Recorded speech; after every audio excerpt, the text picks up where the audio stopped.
Ser minero.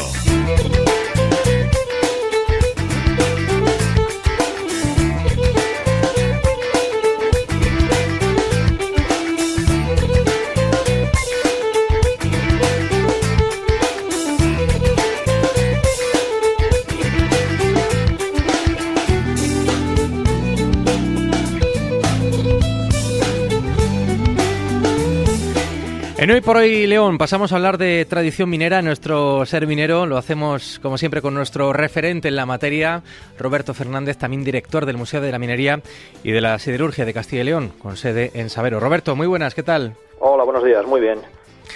Bueno, hoy vamos a hablar de lagunas de origen minero. Tenemos además invitado. Sí, hoy vamos a hablar de un tema, como dices tú, bueno, muy interesante, es un tema novedoso, porque nunca lo habíamos tratado ni en el museo ni en Ser Minero, las lagunas de origen minero en la provincia de León. Es un tema también del que hablaremos este próximo sábado en una conferencia en el museo a las 6 de la tarde, y te acompaña ahí en el estudio José María Redondo Vega. José María es catedrático de Geografía Física en la Universidad de León, que tiene una larga, intensa carrera, tanto docente como investigadora, con muchas publicaciones, algunas de ellas relacionadas con el sector minero.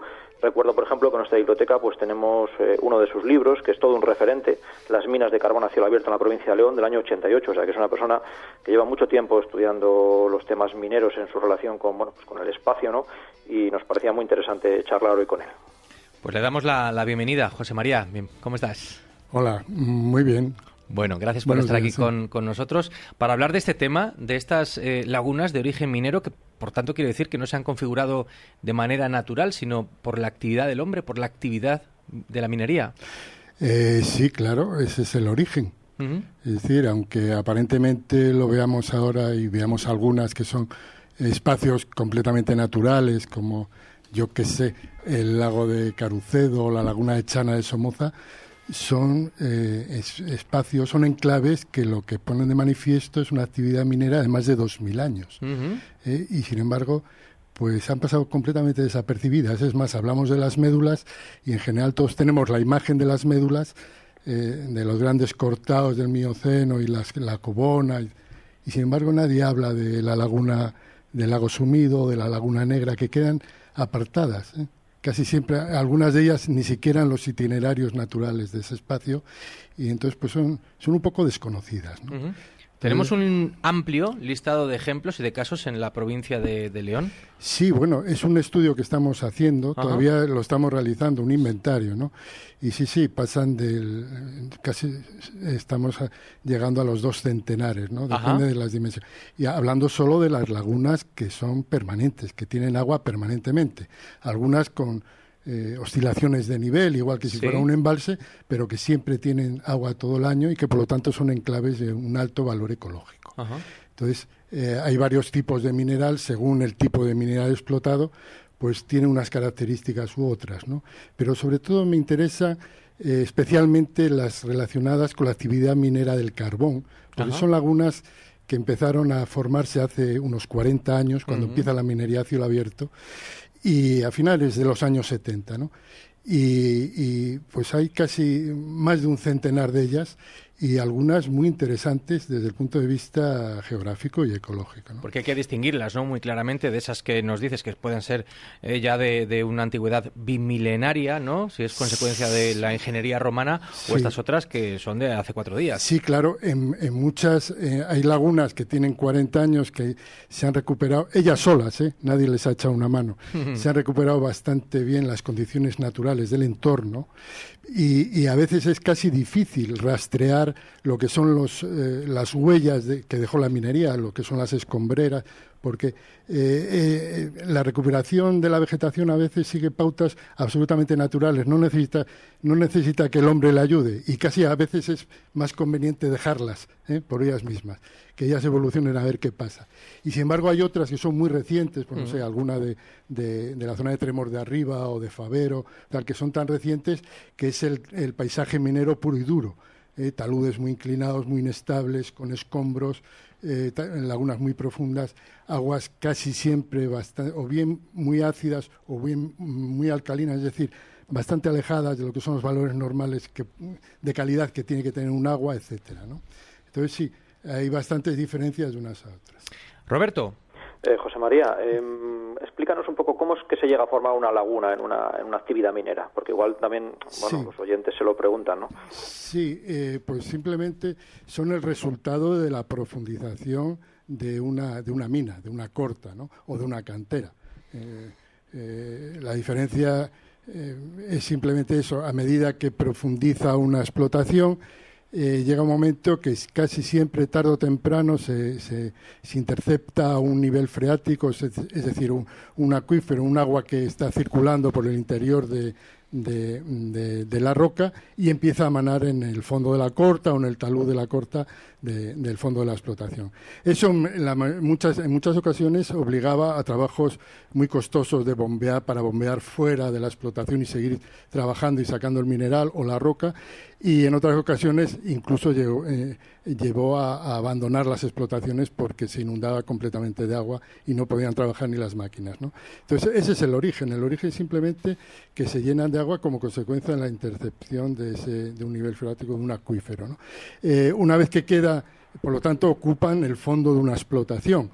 Y si el afloramiento de agua es muy importante, pues normalmente hay que practicarles un canal de egresión para que parte de esa agua salga fuera, y si no, simplemente se dejaban así, como un foco endorreico, es decir, una pequeña cuenca hidrográfica cerrada, a donde van a parar no solo las aguas que emanan del interior de la estructura geológica, sino todas las que caen sobre la propia laguna como consecuencia de la precipitación normal o por escurrimientos sobre las laderas, ¿no? Lo que sería la escorrentía superficial de esa zona, ¿no?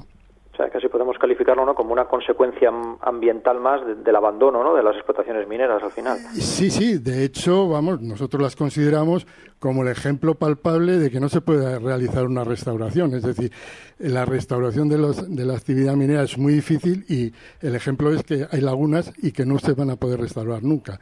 Algunas, cuando se realizan restituciones topográficas y reordenaciones de escombros, eso que llaman normalmente restauración minera, tan ampulosamente, pues algunas de ellas incluso se las colmata y se las rellena de escombros, pero hay otras que es imposible y van a quedar ahí igual que han quedado las de los romanos, miles de años, cientos o miles de años, como una especie de legado, que así las consideramos nosotros.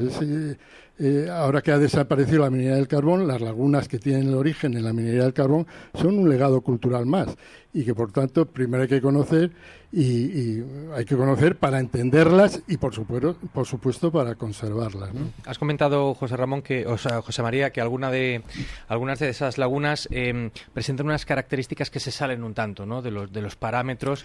¿Qué tipo de ecosistemas, qué tipo de especies pueden llegar a habitar estas lagunas? Bueno, dependerá mucho de las características de cada una de ellas.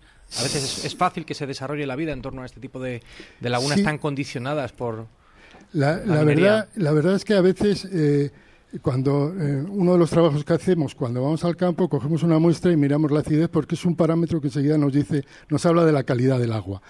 Pero es desconcertante, porque hay lagunas que tienen 40 años del carbón y que tienen unos valores bajísimos y que, por supuesto, no tienen ni vegetación ni ningún tipo de fauna aparentemente. Ajá.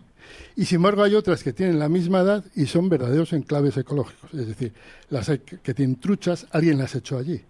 Las que tienen carpas, tienen una vegetación profusa, con orlas de vegetación, y que prácticamente, como decía antes, es que a veces es casi imposible reconstruir el paisaje minero. Tienes que recurrir a fotos aéreas de hace 30 o 40 años para saber que ahí hubo una mina, porque si no, ni siquiera los especialistas lo saben interpretar, ¿no? Ajá. Entonces, la verdad es que esa es una línea de investigación que ahí debería trabajar gente que se dedica a la ecología de las aguas y de la vegetación, y que nosotros simplemente apuntamos, decimos qué son, dónde están y cómo son. en todo caso, es todo un mundo. Ahí hay tema para investigar durante muchos años.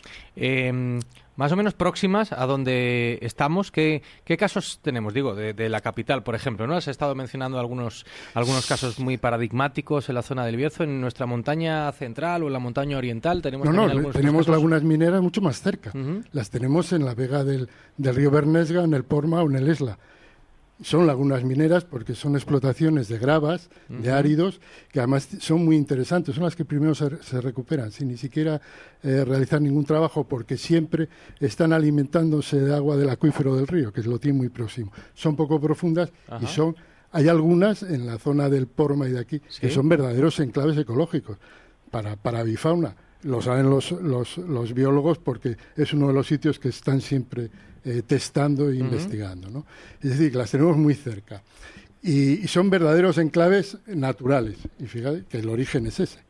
Y no, en la montaña central, así las más cercanas que tenemos aquí, pues probablemente en kilómetros sean las que hay en la zona de Murios de Ponjos, en el extremo oriental de la cuenca Torenos-Valdesamario. Sí. Cerca de ahí hay un par de ellas grandes muy bonitas y que llevan surtiendo de agua al río Ponjo desde hace 30 y tantos años. Una explotación que era propiedad de la minero-siderúrgica de Ponferrada, el famoso yacimiento de las Impensadas.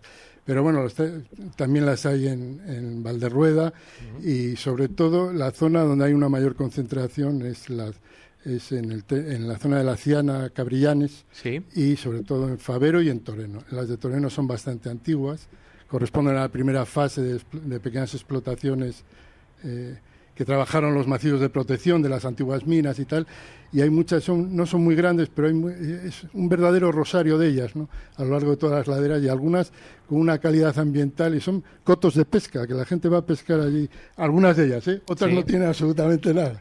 Y eso es lo que verdaderamente todavía no sabemos interpretar, por qué unas sí y otras no. En las lagunas de Valderrueda nos hemos bañado muchas generaciones de niños que vivíamos por el entorno y nunca nos planteamos si eran mineras, si estaban... La verdad que era una maravilla bañarse allí. ¿Y tienen algún, te iba a preguntar si hay algún grado de protección de ellas o en qué estado general crees tú que se encuentran? Hablando así en general.